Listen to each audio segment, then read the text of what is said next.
But so Fun Gus, who is Fun Gus? Fun Gus is this child fungus. Oh my gosh! Oh my god!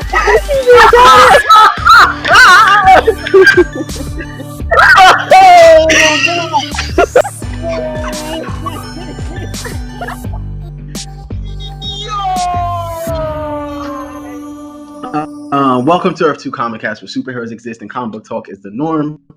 It's your boy Mo Crosby. Again, I'm back with Bree and Keen, and we're here to give you 3 episodes of Kipo and the Age of the Wonder Beast. I actually do not know why I said it that way.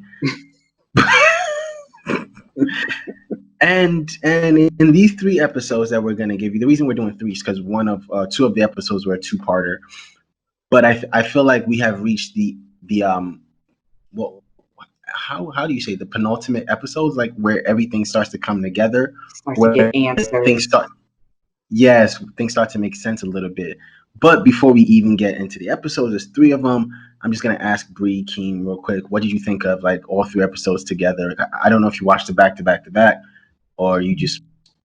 It wasn't until I think for me it wasn't until Bree said, "Oh, it's a 2-parter," because I'd seen the first one, and then I was like, "Oh crap, it's a 2-parter." So what did you think of all 3 episodes? Because anyways, Bree, without giving anything away. I think Bree's trying super hard because I feel like she's going to give something away. You can't till we get into this discussion. Actually, it's because I can't really remember the first one. That was the Deathstalker one. Oh, oh.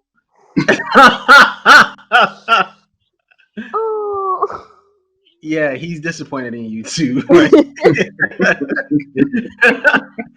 think Kim should have went first. Yeah, so the 3 episodes together, I really enjoyed it. I'm glad that we watched all 3.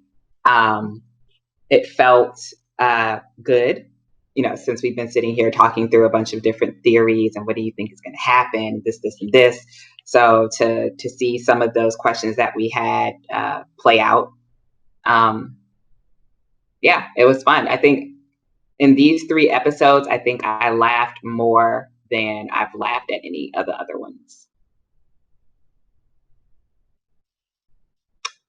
Okay, I think I'm ready. Okay.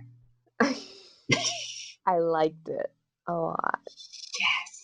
Lots of backstory, lots of like tying things together. And you could also see stuff. Right. Stuff. Also growth. Plot. Stuff. Right. Appreciate it. I actually liked all 3 together, and one of them was literally an episode of backstory, like literally an episode of flashbacks, and I appreciate that episode for what it was, given what came, what we now know and everything. Like there was this huge question mark that we had right from season 1 all the way out here, and especially at the beginning of season 2, and I think we got like a good answer to it. But again, in my mind, I don't think it's the answer. I think the show might be throwing an okie doke, so I'm not sure yet. I'm not 100% certain. Like they might be showing us one thing, and then by the end of the season, it's another thing. And I will tell you why I think that when we get into the discussion. So the first episode we're going to be discussing is To Catch a Deathstalker, which I thought was really good.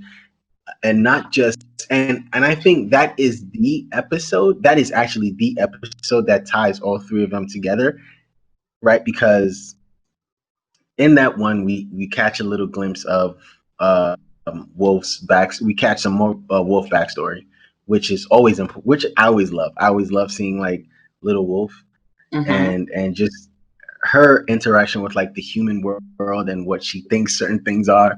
Is a jump rope that she thinks is a hand stopper. That was actually, so the first thing when it opens and you see her running with the box of Russell Stover's chocolates. Right. And she still has on her preppy clothes from Prep The wolf. school, from Wolf Prep School. from when she was chilling with the wolves, and she's wearing one of them. Like, Right. like that's just like, but then, when we get to that part where you find out about the hoot hoot and the hand stopper and the fighting sticks, it actually made me like, at first I'm laughing like, she has these funny names for everything, but then I'm like, damn, like she's never had a childhood, and all the stuff that No. we would have to play and have fun and like, for merrymaking, it's been for survival for her. Like, that's fucked Right. up. Right. And I thought that was really the more interesting part of it. And when we watch the episode unfold, we see, again, like you said at the beginning of it, you see her survive and you see her go up.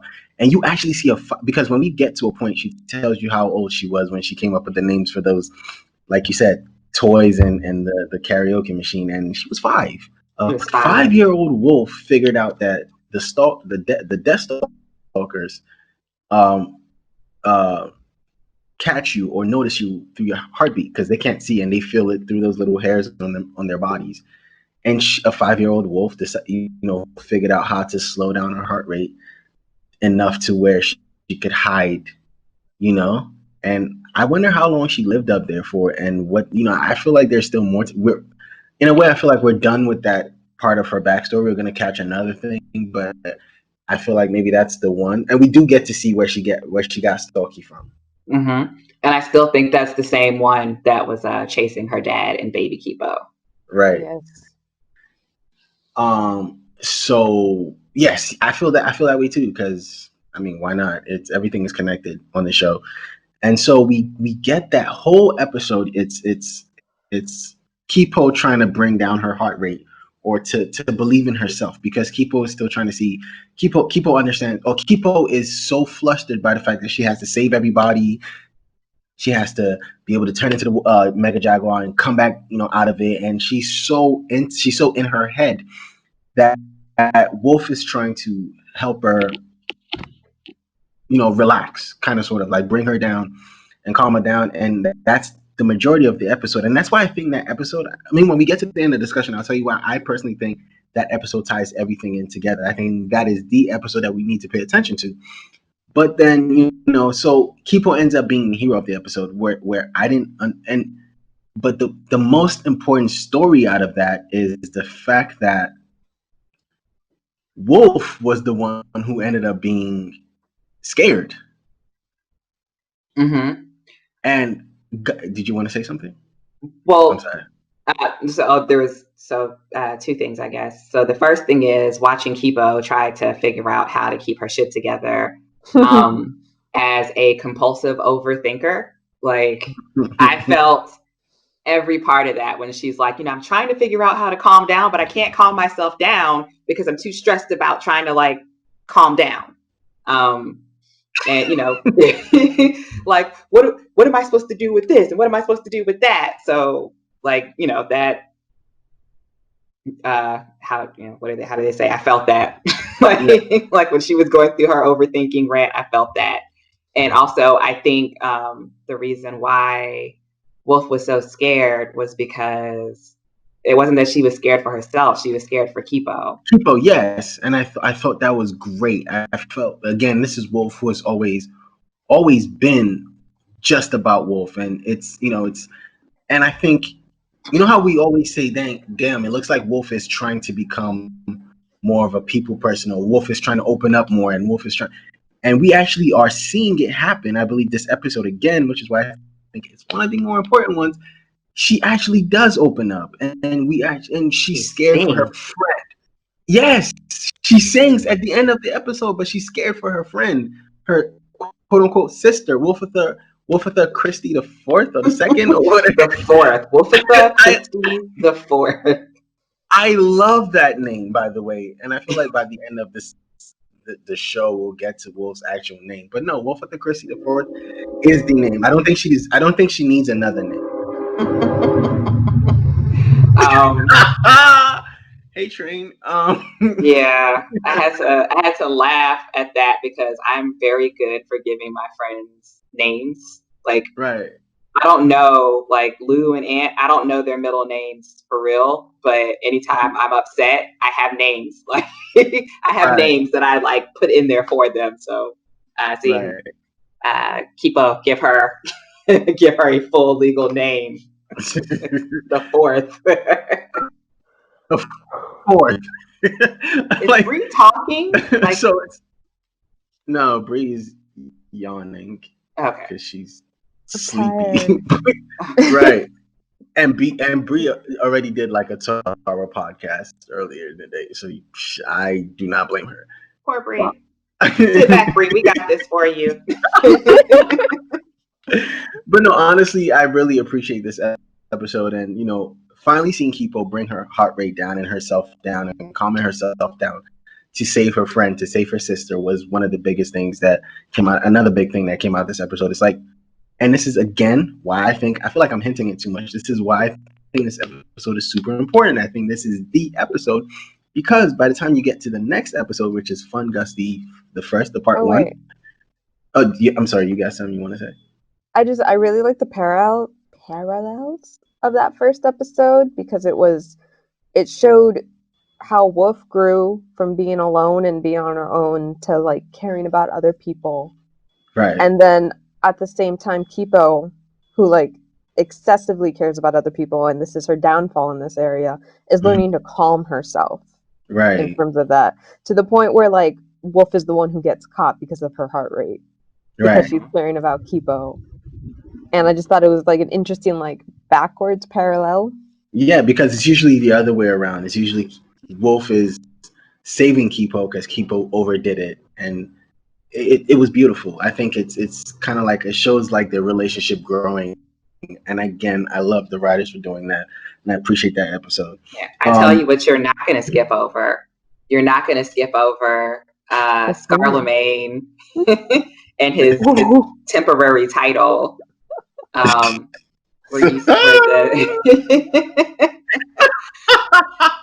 Where it was one of his. Oh, I wrote it down because I was here crying when one of his human minions says, "Emperor Majesty Scarlemagne," and he's like, "I'm not there yet because we have not had the coronation. So for right now, you can refer to me as future Imperial Majesty, who I am vastly inferior to, for I am nothing but lowly human gutter sludge." Yo, and he called him gutter sludge like twice. He's like, because the dude was like, "I can't remember all that." And he's like, "I know, because you're gutter sludge." Jeez.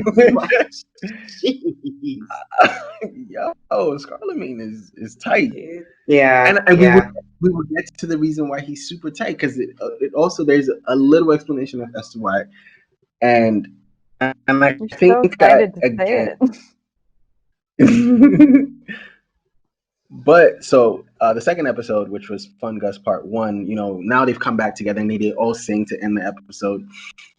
Okay, so they had to separate. Benson and Dave came up with this plan and had to help them get into Deathstalker territory. And then they finally come back together, and everyone finds out that Wolf sings. And they all go. They have their theme song now. Their friendship song, as most shows will have like a friendship song. They have their friendship song, and I thought it was really, really good. The next episode, Fun Gus Part 1. I still love the hoot. Fun Gus Part 1 is very interesting because now they find the burrow, right? And on their way to the burrow, they run into Tardigrade. I forget his name. I know it's something very. They did say it several times because they had to actually call him. Mulholland. Mulholland. Yes, Jesus Christ. I only remember because I was picturing Kipo yelling into that toilet. Yo, put her whole face. Oh man. I was like, whoa. I would not. Yeah. But she also sat on fungus, so. Anyways, before the episode opens, we get to see those three humans again, who we saw at the end of episode, I believe, 1. Mm-hmm. where they had to go find who we suspected were the Shepherd sisters, but it's not. Who we actually get to find out who they are now, because when we get to the end of the third Fun Gus Part 2, we get we get the name of the one person. So Fun Gus Part 1 is when we get to the burrow, right? So they're at the burrow trying to find, the Kipo's parents' place. But the best thing that we do see when we get to the burrow is that it used to house scientists. It's a science burrow. We see the DNA helix in the center of it, and it's all alphabetized. As opposed to where the other burrows that we did see that just looked like basic houses. This was very high tech, and this was really nice. That's one part of it, but the other, then we leave. So they're trying to find Kipo's mom and dad's room, or where they stayed, and they're going through all these rooms, and they actually do find it. Excuse me, which is very, very interesting because they go through it and it's like, oh, what do we? And Kipo's like, oh, I need something that is anchory. Okay, this little cute baby dress. What am I? Oh, I'm not getting the anchor feeling from this. And she finds something else. I don't know. I'm not getting the anchor feeling from this. It's not giving me that feeling. The anchor vibes. And then she taps. Anchor vibes. I think you're right. And of course, she looks at the constellation and she goes, "Wait, Mom likes stars also?" And that's where they find one star that's out of place, and they open it, and it opens a secret door, a latch thingy, and it's like, oh my god, I always wanted one of these. And it's so funny because when we get to find out about the parents, right? Mm-hmm. Her mom, like 100% her mom. And yeah, it's amazing. Like it's so amazing looking at her just be her mom. We missed something about the episode before that. The Deathstalker one is Scarlemagne. Like, I will forever do that. Scarlemagne finds like Fort Knox, the Fort Knox of wherever they are. Like, it's all this gold, probably Fort Knox. and to get to and it's amazing because he's using the gold to build Orm City, or is it Orm? Just Orm. He's using the gold to build Orm. And I'm sitting there like, okay, this is kind of interesting, right? But the interesting part of Scarlemagne in this story, right? I'm jumping between Scarlemagne and Kipo because those are the two main storylines in this, right?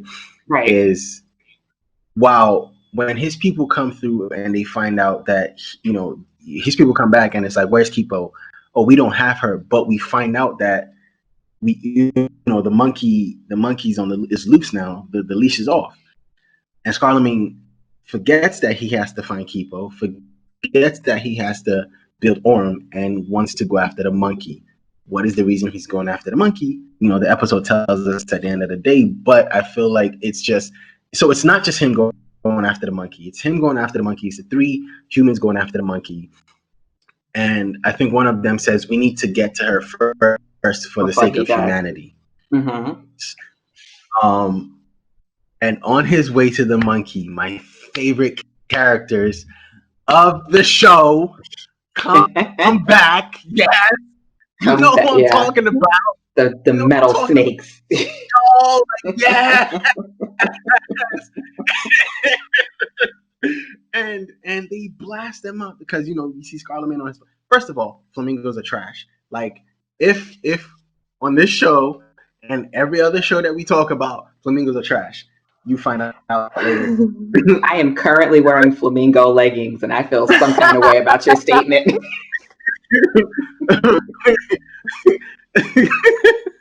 I'm sorry, but they're trash to me now. Whether they have two heads or one, they're trash. But no, the death metal snakes are like, if you want to get through our Umlaut's desert, you got to get through the Umlaut snakes. We can't. That means you got to talk to us first. We can't let you get through Umlaut space, and that means Umlaut airspace also. And so you have to suffer for this. And also in this, we find out that mutes hearing is really sensitive. Mm-hmm. So they're playing loud music, like it was actually really lit. I was like, oh, this slaps. It was a dope song, and there's one human of that human trio that is like your pothead friend that has all of these pothead revelations. It's just like, please go sit your high ass down somewhere and stop talking. But Zane. Yeah, no, is it Zane or Greta? I thought it was Greta.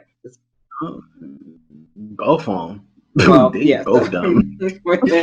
But while the music is playing, and she's just like, "Oh, I like this song now." Right now, because apparently they were chasing Scarlemagne on that on the Dragonfly, and apparently when they played the song, it dropped their Dragonfly. It dropped the Dragonfly. I guess now you like it because it's holding the mute hostage, and so it's like, go grab the collar, and then we're gonna disappear. So I don't know which one of them grabs the collar, but they all grab the collar.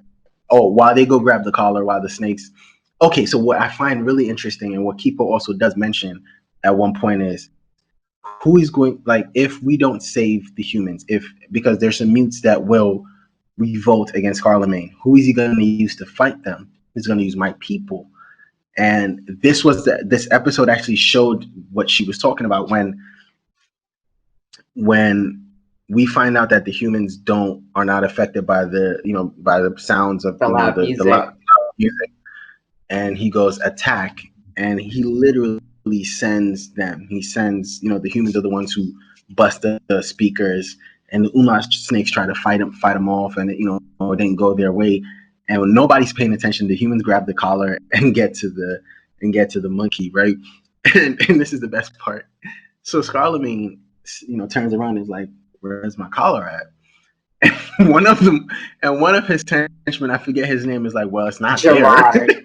I meant to bring this up on the last when we were talking about it last time, when he was going to make his official announcement, and he was like, "Okay, Gerard, don't mess this up."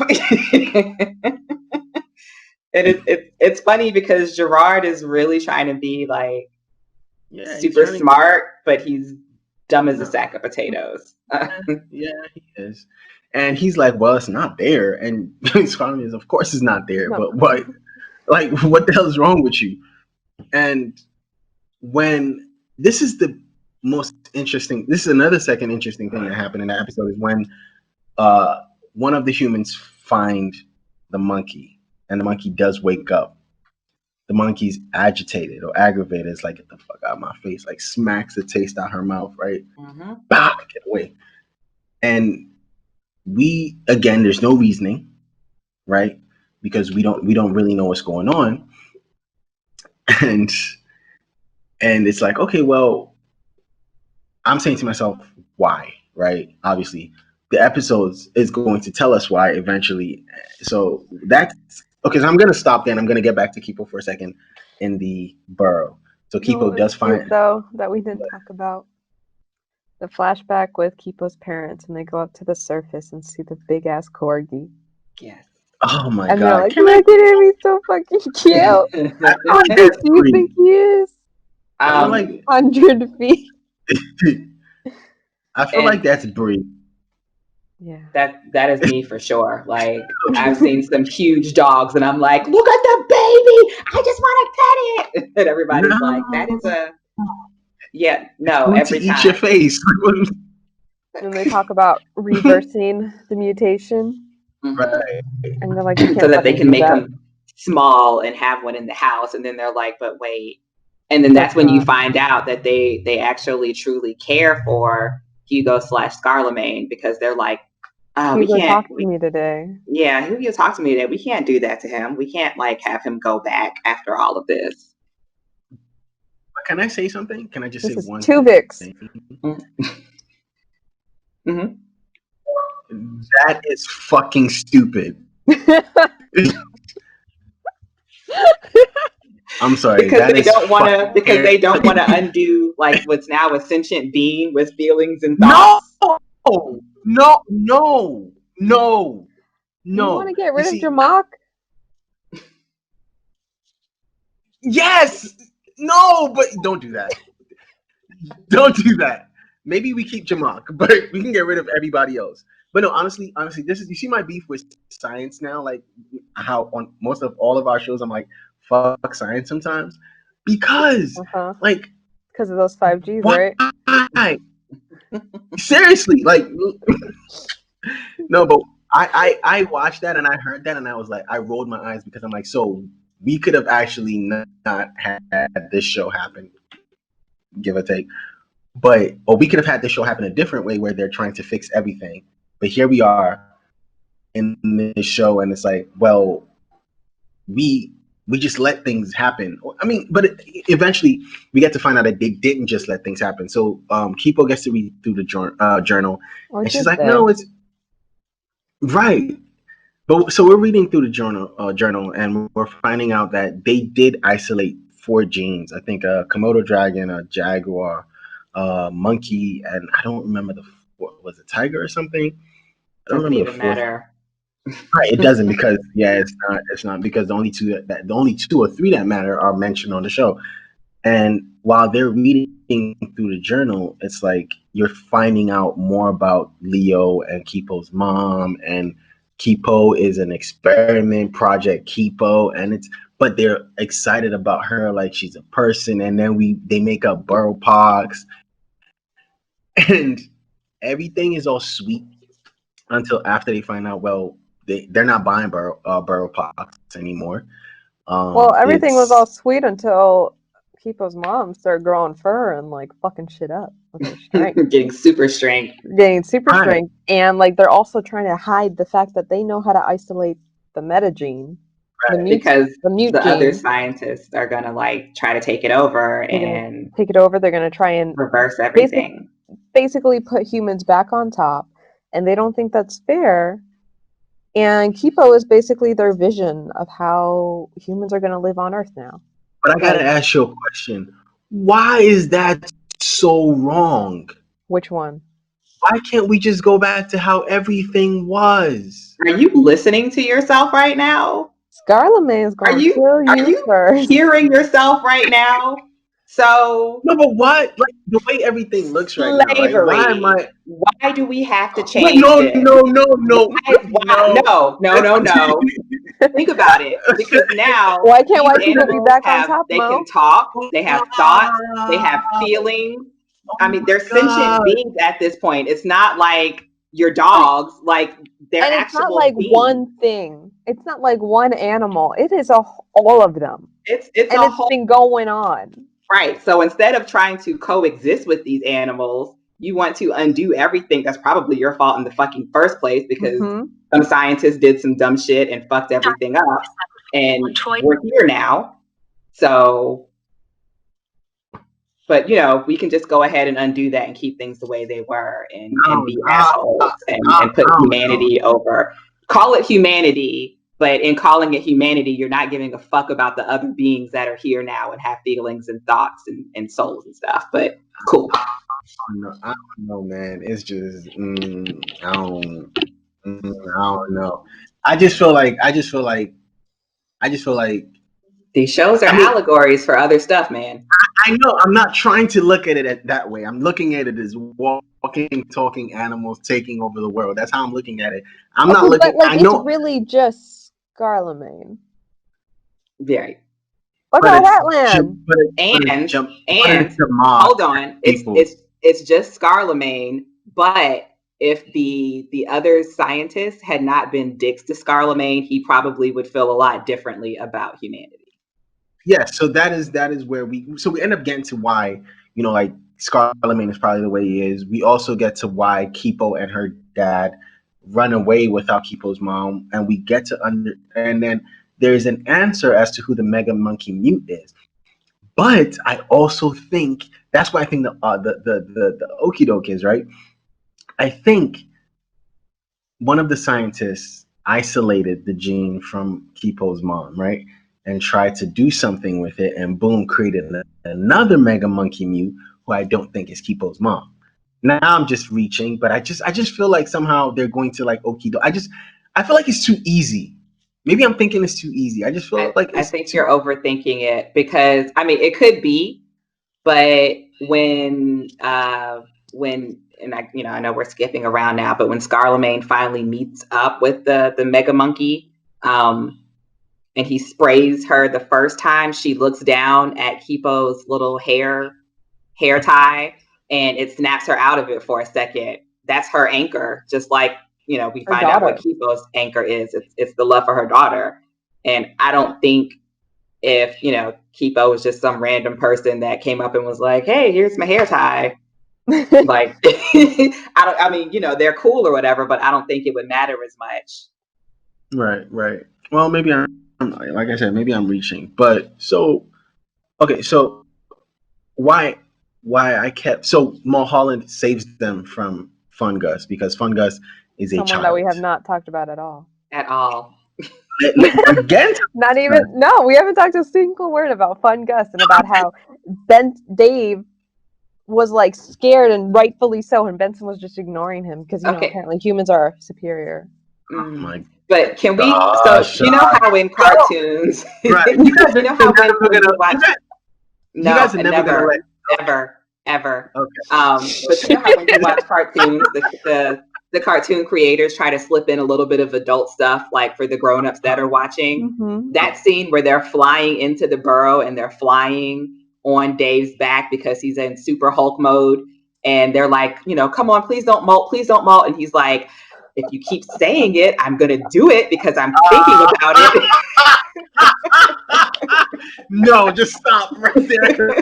I get it. Then I get it. He fell, and they all fell off, and he was like, "Oh, I held it for 4 whole blocks that time." I was just like, "Really, you guys?" You gotta give some. Oh, but you're right. You have to give the adults who are watching something.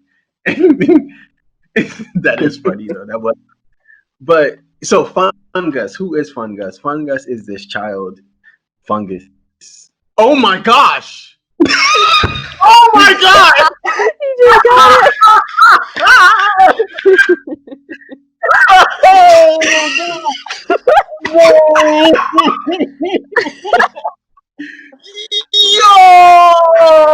I cannot. Wow! I'm done. Can somebody else do this? Can somebody like King? You gotta go from here. I'm done. So Mo just had a revelation that my brain is bleeding. This childlike entity that is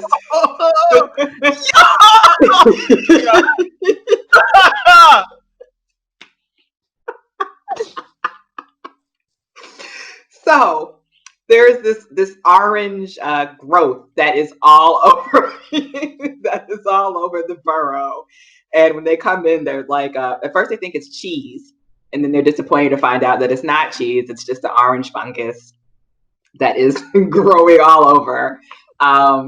And what's happening is we're seeing stuff like the fungus is actually moving in the background, but they're not seeing it at first. But then Dave catches a glimpse of it. Unfortunately, it scares him so bad that he molts and he turns into old Dave. And so now they're not listening to him because old Dave is a little paranoid. Aside from that, we discussed last episode how you can't really listen to Dave because a lot of the advice and the ideas that he has always turns out to be like something that's up. Yeah. This we episode probably hurt should have us. done that. Right? So eventually, Dave is like, "Look, I'm telling y'all, shit is not right in here. We need to go." And Benson blows up at Dave, and he's basically like, "You know what? Why don't you I just want you to be the fun Dave that I'm used to." And so old Dave is like, "All right, well, I guess I'll go somewhere and I'll come back when I'm fun enough for you." And Mandu believes. Yeah, Mandu is like, bitch, and walks off with Dave.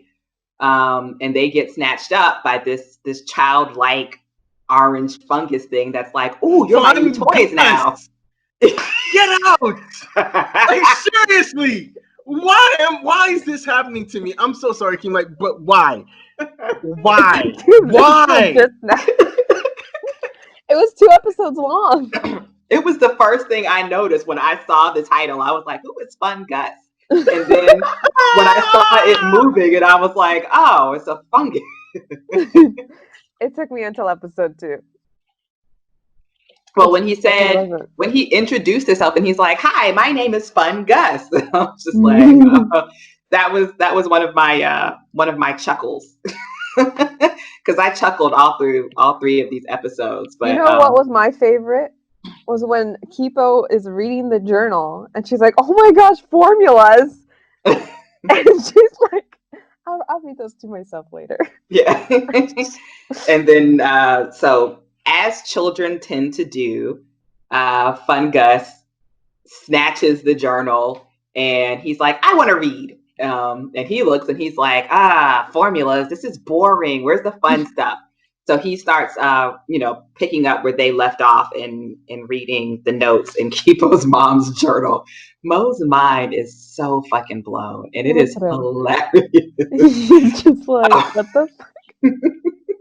I have to say the 2 Fun Gus episodes, if ever you needed like visual birth control. Oh my gosh, he was so fucking frustrating. Oh my gosh. I hated him. I did not care that he was supposed to be 5 years old. I was so mad at Kipo for just being like, let's just be his friend. Like, nah, tell that bitch no. Yeah. tell that kid no. No. And then they trick him into taking a nap, and then he realizes he's being tricked into taking a nap. So then he throws a tantrum. But the problem is he's not like a regular, toddler or 4 or 5 year old. He encompasses this whole burrow. So his tantrum is like an earthquake. So then they have to keep trying to play these games with him to keep him calm so that they can get back Mandu and Dave, get back the journal, and then try to figure out how to get out of there. So that's when they end up calling in Mulberry for help. Mulberry? Well, I think Mulholland. One of those. Wolf and Benson get caught up. Right. And then Kipo makes the bet, like, I will do this if I find them or some shit. No, the bet was for finding Mandu and Dave. Yes. And it's because she has jaguar reflexes. She got away. Right. And that's when she calls Mulholland. And it's like, Mulholland. And she puts her face in the toilet. And he's like, hey, buddy. So they call in Mulholland, and he basically does his mind suck thingy on the kid in a nap, thinks that they're all playing. Mm-hmm. But again, Gus might seem 5 years old, but we don't know. Please just call him Gus. Like, probably. Just call him Gus. He may have been there for 12 or 13 years, however long since all of those scientists abandoned that burrow. No more than 13 years, because Kipo's 13 and shit happened. But we don't know how long until shit happened. Yeah. So, and we're guessing that all of the scientists, whoever was living there, had to leave because they were probably doing some fucked up experiments. They created Gus. We have no idea what happened after. Yeah, and then they lost control. Yeah, we have no idea what happened after Kipo and her dad left and her mom stayed there. Because by then they knew that shit was wrong. Like, they didn't believe Burrowpox isn't real. Kipo's like, where's my mom? And Kipo's mom got left there with Hugo. So, so we see that Kipo and crew, or as Mulholland called them, Kipo and co, finally make it out. They're kind of sitting in the street. Kipo is freaking out because she still hasn't found the anchor. The book doesn't help. Yeah, a picture falls out in the back. It's a selfie of her mom and her dad. And so Wolf hands that to her, and she's like, "Oh, this is my anchor." And can I just say how sweet it was when they found the journal and Kipo starts reading, and she starts crying, and you look over, you look over at Wolf, and you think that Wolf is sad because she doesn't know her parents, but Wolf is like sad for her, and then they like all hug and they all start crying. That was a no touching resentment, moment. no jealousy. It was just Sweet. I'm still stuck on Fun Gus. So I'm sorry, I'm still there. So please. While all of this is happening in the burrow, Scarlemagne is rushing to find the monkey. He does, and he ends up being the only one who makes it directly to the monkey because they're all Gerard anyway is like, tis the monkey. The monkey is an idiot, but the monkey has a plan to like snare all of them up in a net. But Scarlemagne manages to avoid that. So he's talking to the monkey and he's like, hey, you know, I'm trying to get revenge on the people who put this collar on you. So now we're finding out that it wasn't even Scarlemagne that put the collar on the monkey. Which raises so many questions because it was the monkey who fucked up the burrow. Mm-hmm. Right. Which means that wasn't Scarlemagne? That was probably those scientists who were still searching for Kipo and her dad. And they were dressed in the same shit as Kipo and the dad was, so they're from the same burrow. Mm-hmm. And they caught her and fucking... So they knew. It'd be your own. Every time. Okay, Mo? So basically what ends up happening is the monkey is on board for a second, like, oh, we're gonna get revenge on those bitches, like, let's roll, say less. But then Scarlemagne goes into his, and then we will go ahead and enslave all of humanity and we'll be on top. And then she's like, whoa, oh, too much. I ain't say all that, I just want to slap the bitches that put the collar on me, that's it. And so she tries to back out, but now Scarlemagne has his super duper mind control formula. And he sprays it in her face, and she shakes off the first one because she sees her anchor, which is Kipo's hair tie. And he sprays her again. And we see her pupils shrink. Dilate?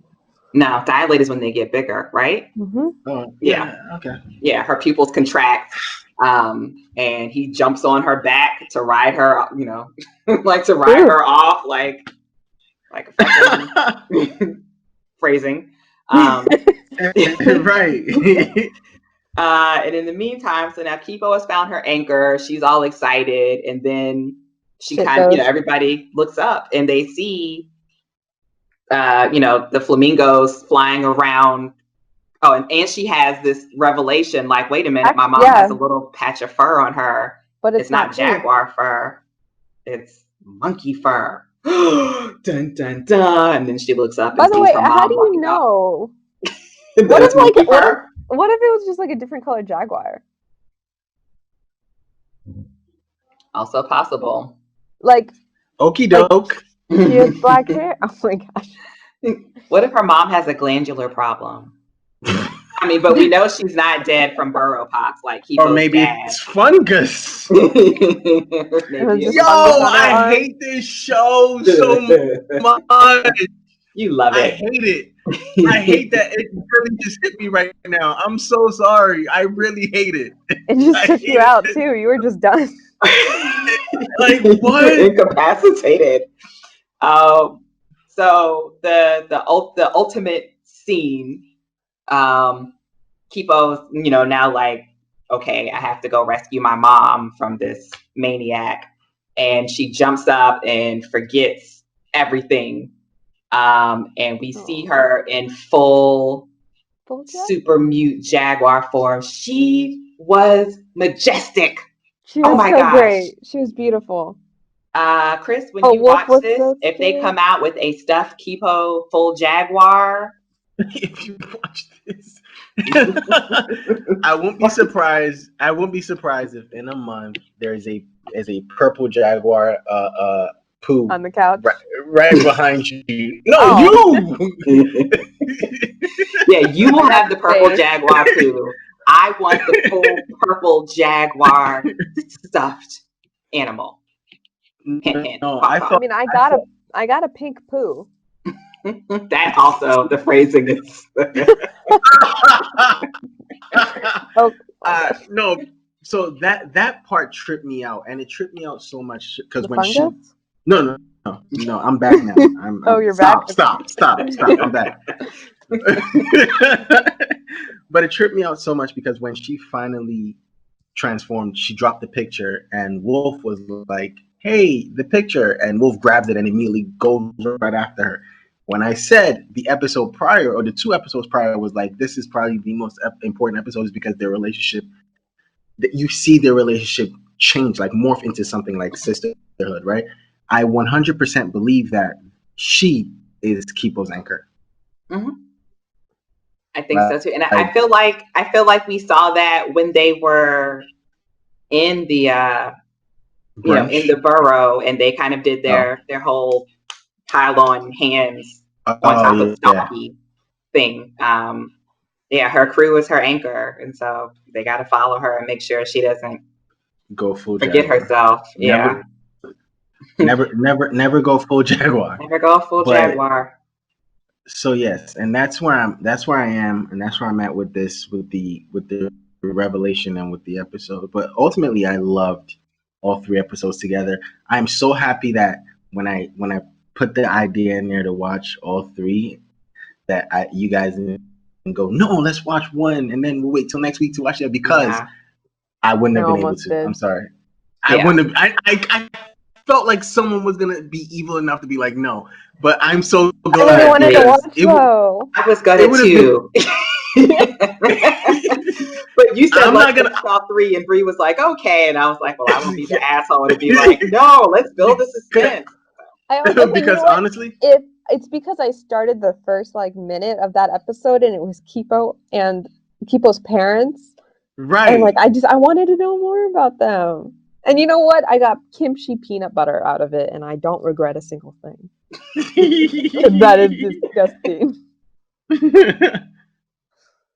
But no, I loved it. I loved all 3. And again, I probably would have stopped, but it would have been so difficult knowing that there's probably so much story that will connect everything. But the best thing about doing all 3 is it gives us only 2 more double ups till we get to the end, and we probably should save the 1 episode for what's the thing I was gonna say, the live react and live watch. So, but no, honestly, I hate the fact that Fun Gus really tripped me out. I really do. I really fucking hate it, but I love it. So it was really good. Again, I love how they showed the sisterhood and kind of hint at it, because again, you see Wolf kind of hurt that Kipo went full Jaguar because she's so angry and she's so she's mad at Scarlemagne for writing her mom, when I'm pretty sure when we do get to find out that humans are the evil ones on this show, it's no, I don't even think they're trying to hide that fact. They're not even trying to be. They're not trying to be sly about it, because again, while we were thinking the humans were going to save the monkey to save the monkey, then they bring the collars, quick, put it on, and it's so this is why. And it begs to think, did the humans know about Scarlemagne's sweat spray before he did?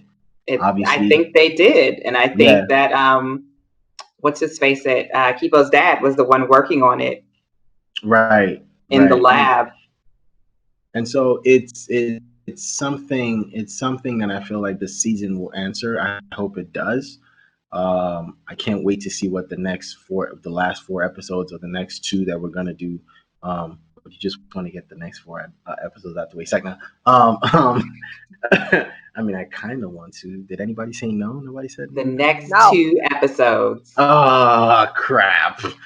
I was hoping that because we had this amazing ride, we would just watch the last one and get it out of the way. But no, honestly, I really love how everything came together. Also, it was nice seeing Mulholland again, even though he wasn't kind of evil this time. He was a friend. I mean, and it was the last time we saw him, he was like, "You guys care about each other?" Yeah, right. And now he's learning to care and be a friend. And he's going through his redemption. Okay, he's working on himself off screen. Did he earn every? You know what? We're working. He's working on it. I don't feel like talking about redemptions anymore today, because we've done that. We did that earlier. But no, thank you, ladies, for making the time to talk about Kipo tonight. Can't wait to see the next one. And again, tune into our BNA and Warrior Nun because both shows are getting great, and we would love to talk about it and love to talk about it with you guys. So thank you again for coming through. We will catch you on the next one. See ya.